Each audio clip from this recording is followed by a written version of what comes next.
नमस्ते बच्चों। अब हम एक फूल की चाह नामक कविता का अंतिम भाग पढ़ेंगे। पिछले वीडियो में हमने देखा कि लोग महामारी से पीड़ित हैं। बहुत सारे लोग महामारी के कारण मर गए थे। सुखिया नामक एक अछूत कन्या के पिता ने अपनी बेटी को महामारी के चपेट में आने से बचाने की कोशिश की, लेकिन वो लड़की बीमारग्रस्त हो गई।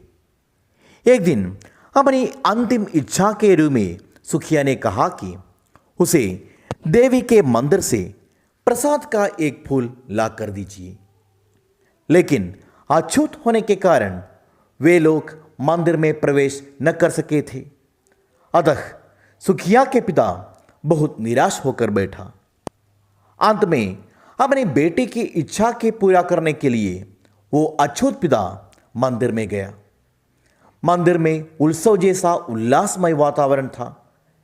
देवी के भक्तों का जयगान सुनकर वो भी वही गीत गाकर मां के प्रसाद प्राप्त करने के लिए कतार में खड़ा और देवी की मूर्ति के ठीक आगे पहुंचा।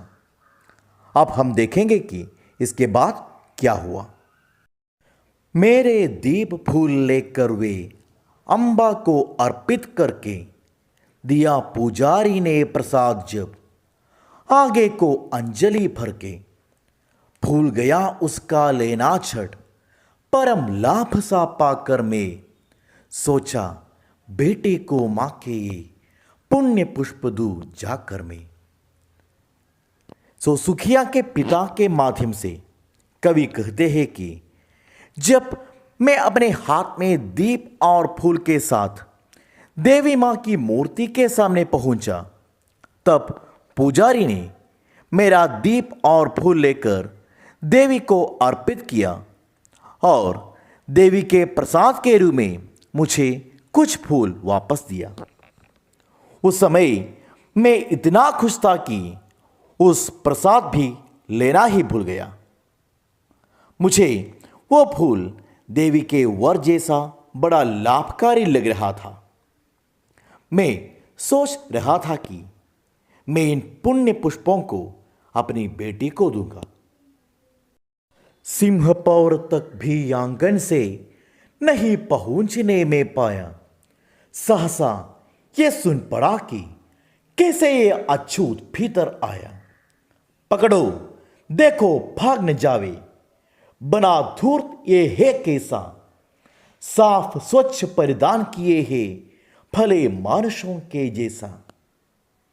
इन पंक्तियों का आशय यह है कि सुखिया के पिता देवी के प्रसाद अपनी बेटी को देने के लिए जल्दी बाहर जा रहे थे, लेकिन वो मंदिर के सिंह पौर अर्थात मुख्य द्वार तक भी पहुंच न सका।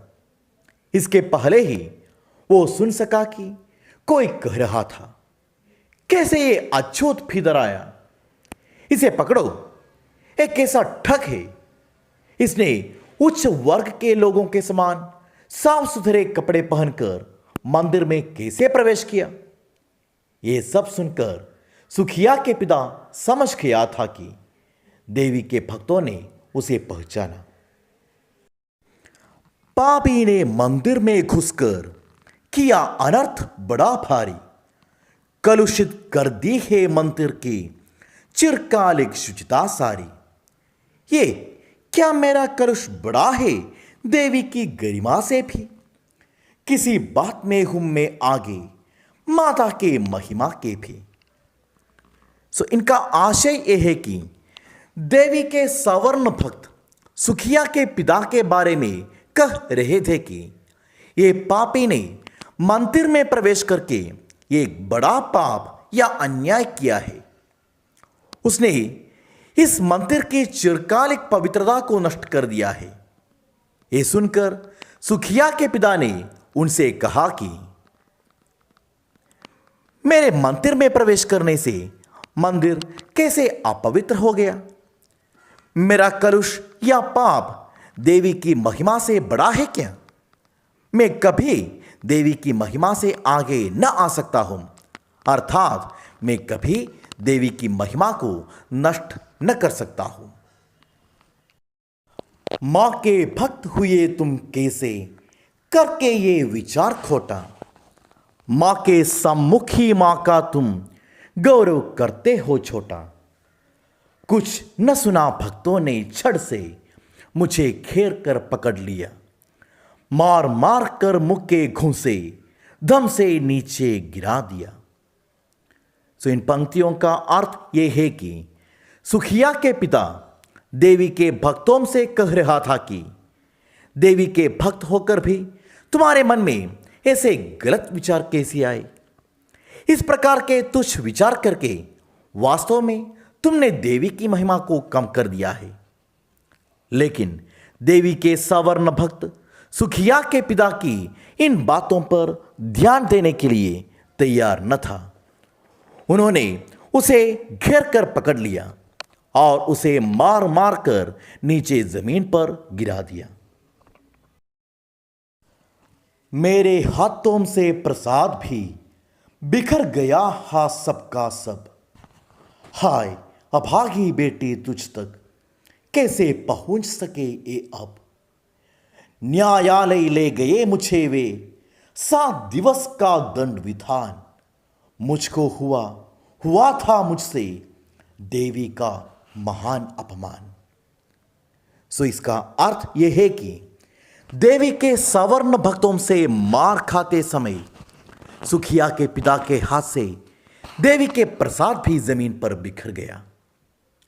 उसने रो रो कर कहा कि मेरी अभागी बेटी, अब मैं कैसे देवी का यह प्रसाद तुझ तक पहुंचाऊं। अंत में देवी के भक्तों ने उसे न्यायालय ले गया। उस पर आरोप लगाया कि उसने मंदिर में प्रवेश करके देवी का अपमान किया। न्यायालय ने उसे 7 दिनों की जेल की सजा दी। मैंने स्वीकृत किया दंड, वह शीश झुकाकर चुप ही रह। उस असीम अभियोग दोष का क्या उत्तर देता, क्या कह। 7 रोज ही रहा जेल में या कि वहां सदियां बीती।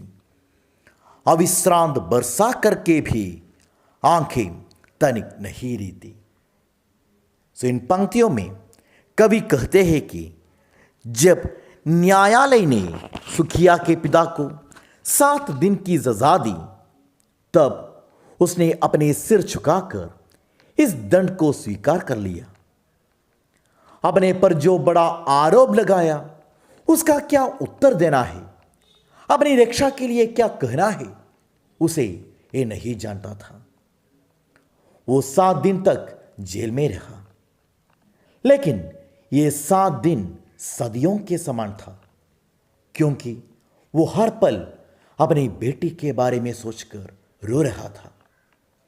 उसकी आंखों से निरंतर आंसू बह रहे थे, फिर भी आंखें खाली नहीं हो गई, अर्थात उसकी वेदना कम नहीं हुई। दंड भोग कर जब मैं छूटा, पैर न उड़ते थे घर को। पीछे ठेल रहा था कोई, भय जर्जर तनु पंजर को। पहले की सी लेने मुझको नहीं दौड़कर आई वो। उलझी हुई खेल में ही हा, अब की दी न दिखाई वह। तो इन पंक्तियों का आशय यह है कि सुखिया के पिता रो रो कर 7 दिन तक जेल में रहा। 7 दिनों का जेलवास काटकर जब वो जेल से बाहर आया तो घर जाने का मन नहीं करता था। 7 दिन के पहले घर से निकलते समय उसकी बेटी की हालत बहुत बुरी थी, इसलिए अब वो जिंदा है या नहीं इसके बारे में सोचकर उसके मन में एक भय था। इसलिए वो अपने घर की तरफ इस तरफ चल रहा था कि कोई उसे पीछे से धकेल रहा है। घर के सामने आते समय वो अपनी बेटी को कहीं देख न सका। वो लड़की अपने पिता को लिवाने के लिए दौड़कर न आई। उस पिता ने सोचा कि शायद उसकी बेटी किसी के साथ खेल रही होगी। उसे देखने मरघट को ही गया दौड़ता हुआ वहां। मेरे परिचित बंधु प्रथम ही फूंक चुके थे उसे जहां। बुझी पड़ी थी चिता वहां पर, छाती धधक उठी मेरी। हाय फूल सी कोमल बच्ची, हुई राख की थी ढेरी। सो इसमें सुखिया के पिता श्मशान की ओर दौड़ा, क्योंकि वो अपनी बेटी को एक बार फिर देखना चाहा।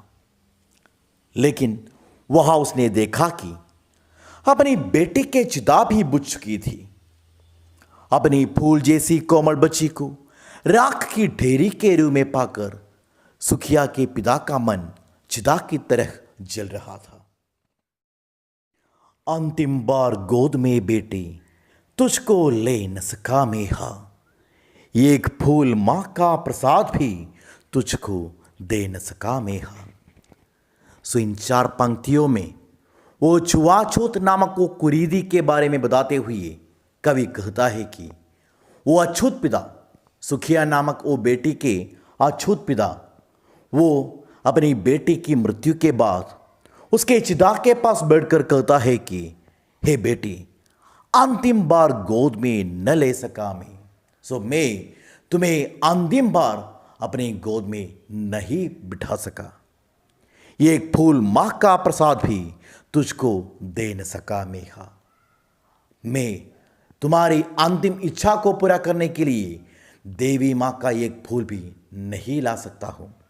इस प्रकार अछूत होने के कारण मैं एक अभागा बन गया।